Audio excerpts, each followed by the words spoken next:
Have you ever stopped to think that perhaps what you desire most is controlling your life in an invisible way? Desire, that force that drives us, may be far more than a fleeting feeling. It is a powerful energy, shaped by something much deeper within us. And what happens when this energy, which should set us free, becomes an emotional and psychological prison? What are you still unable to see about desire, about sexuality, about the mind? Carl Jung invites us to look at this force in a way many prefer to avoid. Desire is not just biological. It is a key to the unconscious, a force that rises from within, disguised in our fantasies, dreams, and even our fears. But what would happen if you began to see what is hidden behind this desire, instead of letting it dominate you? Stay with me, because what you're about to discover may transform the way you see your own sexuality and perhaps your entire life. If you're ready to explore the secret power of desire, subscribe to the channel and turn on notifications. Together, we'll uncover what lies behind what you pretend not to see. The body as a silent portal. The body speaks, even when silence reigns. Your desires, fears, and fantasies do not live only in your mind. They breathe through every gesture, every withheld sigh. The body is an unfinished poem, and desire is the invisible ink filling its lines. By ignoring these signals, we miss the chance to decipher profound messages from the unconscious. What has your body been trying to tell you, and you insist on not hearing? Every sensation, every repressed impulse is a call from the unconscious seeking recognition. Desire is not just pleasure. It is the living manifestation of something greater trying to emerge. Ignoring it is like burying an essential part of yourself alive. By silencing it, you lose the opportunity to integrate a deep wisdom only the body can reveal. But what if instead of repressing, you allowed the body to speak, allowed desire's wisdom to guide you? Imagine living without fear of what you feel, simply allowing yourself to be. In this state, the unconscious ceases to be a hidden enemy and becomes a powerful ally in your path of evolution. Now I ask, how far can your body take you? Not to master it, but to truly listen. The answer is about to emerge. Desire is not just impulse. It is a doorway to something much greater. Are you ready to cross it? Libido, the hidden hand painting your life. Imagine your life as a blank canvas. Desire is the paint, and libido, this silent energy, is the hand holding the brush, shaping your destiny. With each emotion felt, each choice made, you are crafting your own story. Libido is not just pleasure. It is the soul in motion, the vital impulse sustaining existence. Yet when this energy is not understood, it scatters into the shadows, becoming compulsions, frustrations, and endless emptiness. The inner conflict arises. How do we handle such a powerful yet subtle force? Ignoring libido's call allows it to govern us chaotically and unconsciously. But there is a way out. When you begin to recognize and direct this energy, you stop being a slave to impulses and become the creator of your reality.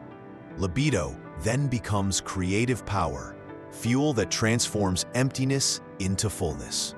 It stops filling holes and begins shaping what was once diffuse desire. The challenge has been presented. Are you ready to master this force and finally transform your existence? The energy is in your hands. What will you do with it? The sexual shadow, the monster in the silence. Now imagine yourself in the dark, feeling watched by something invisible, almost palpable. It is hidden desire, the one dwelling in the shadows of your psyche, waiting to be seen. It's not just a buried secret, but a living force, vibrating through every fear and anxiety. The unconscious sexuality does not disappear. It waits, growing in the silence of repression. Jung warns us, we all carry the sexual shadow, that part that fears desire's power. Running from it solves nothing. On the contrary, it gives the shadow even more power over us. Ignoring it allows it to manifest destructively, turning desire into obsession, shame, or guilt. But by confronting this shadow, something transforms. Desire, once dominant, reveals itself as a portal of self-knowledge. It need not be feared, but integrated. Only by accepting our rejected parts can we dissolve the repeating cycles that imprison us. In this confrontation, true freedom begins to emerge. So, the inevitable question arises: will you keep running from your own shadow? Or dare to cross that darkness and access the transformative power within you? On the other side of the shadow lies not the end, but the beginning of true integration. Projections, the inverted mirror of the soul. Close your eyes and observe someone before you. Are you really seeing the person as they are? Or are you projecting parts of yourself you've yet to recognize? Jung shows us that we perceive the world through internal archetypes: anima, animus, shadows. The people we're drawn to are often mirrors of our own inner gaps. How many times have you idealized someone, seeing what you wanted, not who they truly were? The pain arises when we confuse the other with our projections, giving them power over our happiness when they could never truly fulfill it. This mirror game sustains suffering, but by becoming aware of these projections, you begin to see beyond the illusion. The qualities you admire in others may actually be parts of yourself you have yet to fully embrace. In this process, true freedom emerges, seeing the other as they are and yourself as you truly are. Now, I ask, are you ready to stop seeking in others what can only be found within? The key to freedom lies not in the external world, but in the courage to face your own soul. The river of desire. From lack to creation, misunderstood desire drags us into an endless feeling of lack. Like a turbulent river with no course, always trying to fill a void that never ends. We seek outside what can only be found within. The more we search, the further we feel from fullness. But when desire gains conscious direction, it ceases to be lack and transforms into creative power. No longer driven by urgency to satisfy, but by the impulse to express and transform. Creative desire is different. It doesn't consume, it doesn't enslave. It gives life, shape, expansion. Like a work of art, creative desire is born from a deep place. It does not aim to fill a hole, but to manifest what already pulses within. This desire does not enslave. It liberates. It bridges what you feel and what you are capable of creating in the world. Now the choice lies before you. Will you keep feeding the desire of lack, or allow it to become creative power? The transformation begins the moment you stop seeking and start manifesting. The shadow crossing, the light behind fear. Walking toward the shadow may seem terrifying. Each step echoes old fears. Internal voices whisper doubts. Yet at the end, there's a light, faint but steady. It doesn't come from outside. It's inside you. The spark of the soul, waiting to be seen. The shadow isn't just repression, it's unintegrated potential. The fear of confronting it keeps us trapped in repetitive patterns. But when we dare approach it, what once frightened us now heals. What once paralyzed now becomes a source of strength. Each confrontation with what was denied is a chance for integration. Repressed desire is not the enemy. It's the doorway that, once crossed, frees us from unconscious cycles that limit us. The shadow, when embraced, reveals hidden gifts and dormant potentials.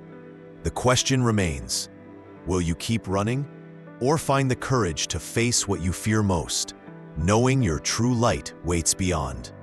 Only those who face their darkness discover true freedom. The sexual hero. The journey of integration. The true hero does not fight external monsters, but dives into his own inner chaos. Before the mirror of the soul, he faces his desires, fears, shadows. He doesn't flee, doesn't disguise. He knows the real battlefield is internal, and it's from this struggle that he's reborn. How often have you felt dominated by your desires, trapped in cycles of immediate pleasure or repulsion of what you feel? The hero is not the one who denies, but the one who integrates. He turns desire into wisdom, no longer a slave of passion, but master of himself. Embracing this journey means accepting desire, not as weakness, but as a tool for evolution. Facing it with courage, the hero uncovers creative power capable of transforming life from within. True strength lies not in denial, but in integration. Sublimation. When fire becomes light. Think of desire as a living flame. At first, it burns wildly, consuming everything around it. But over time, as we approach it consciously, the flame transforms. It doesn't lose its power, but changes its nature. It illuminates, warms, inspires. Sublimating desire is not repressing it, but transmuting it, allowing this primal force to shift from pure physical impulse into energy of creation, art, spirituality. Once integrated, desire connects us to the divine and the deeper meaning of existence. The quest ceases to be about fleeting pleasure and becomes about expanding consciousness. Desire becomes mission, expression of who we truly are. In this movement, we stop consuming and begin creating. Now I ask, are you ready to let desire rise? To transform it into spiritual power rather than carnal impulse? The flame already burns within you. You only need to decide what you'll do with your light. True freedom arises when we stop fighting desire and start living it consciously. It becomes a bridge for expansion, a key to discovering who we really are. By looking at it without fear, we find the transcendent power waiting to be released. Now that you've reached this point, something inside you has already been touched. If this resonated with your soul, choose to break the cycle. Write in the comments, I choose to free myself. True awakening begins when we dare to say yes to our own light.